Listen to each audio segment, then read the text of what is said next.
Valerie, how did you learn that your boy had died? Well,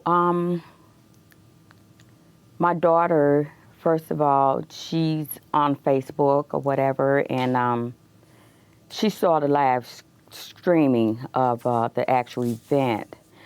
I, on the other hand, I didn't know what was going on. I just heard her screaming and hollering through the house, and I was like, what's going on? What's going on? And she's like, my brother's dying. My brother's been shot. Oh, my God. He's on Facebook. He's dying. And I'm like, what are you talking about? So I immediately jumped up, and we just headed out the door. And I'm like, where? Where are they? Where are they?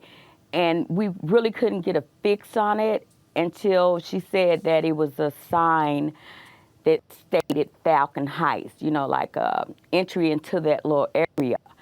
And I said, no, I know exactly where I'm going. And we arrived on the scene, and it was cordoned off, and the police, you know, they were of really no assistance to me because, first of all, they didn't know where he was, what hospital, because I was adamant about being with my son because I did not want my son to die by himself.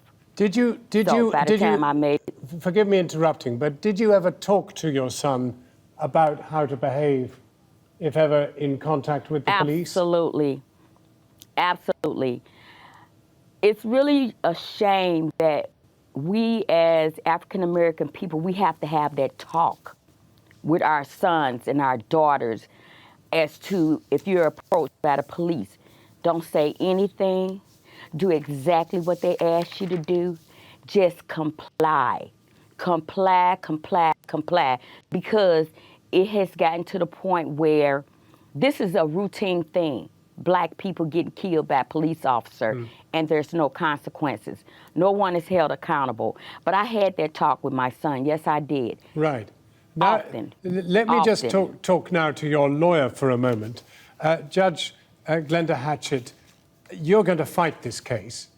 What real chance? Absolutely. What real chance is that there will be justice? And what chance is there even that there will even be a trial?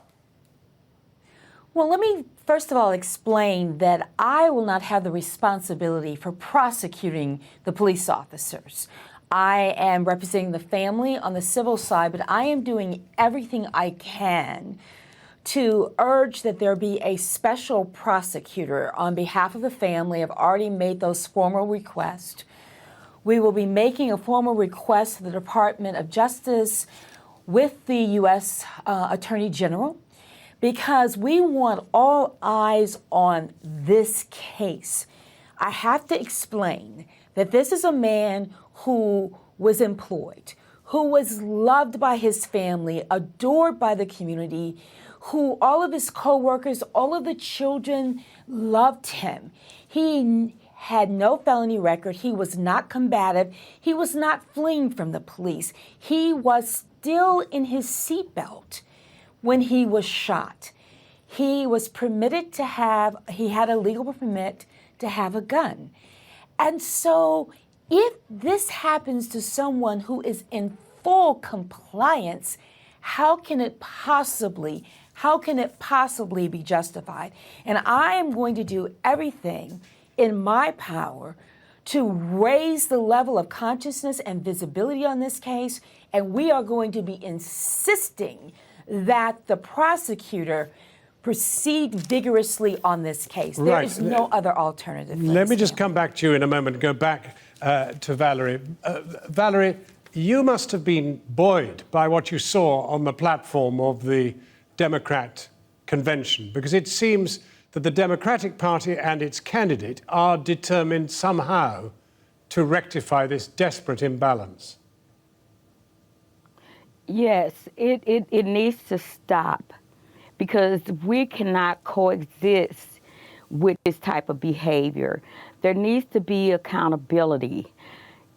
It just can't continue to go on like this, because you don't know how it's going to end. It may not end well, because you have, on the other hand, people who are supposed to protect and serve you, and they're the ones that's actually committing crimes legally. and it has to stop. There has to be accountability. Right. This type of behavior shouldn't be going on with our police officers. Valerie, let me ask your judge friend, Glenda. Judge, what chance do you really think that the establishment, and you're talking to the establishment, you're talking to the Justice Department, what chance they will comply and provide a special prosecutor and answer the requests you're making? Well, I am very hopeful, and the reason that I am representing the Castile family is because I hope to use the credibility that I have nationally, and I am going to vigorously pursue this. We have asked not only the local district attorney, we've asked the state attorney general and the governor, all in a very formalized request for a special prosecutor. Right. There is enough for the Justice Department to come in and do a separate investigation of practices. Right. And what we believe has been a history of profiling African American citizens in this community. Judge so Glenda Hatchett. I operate from the side of hope, and we are going to work vigorously to make sure that this time is different. Judge, thank you very, very much indeed for joining us. And Valerie Castile, thank you very much. And commiserations, and may you reach peace. Thank you very much.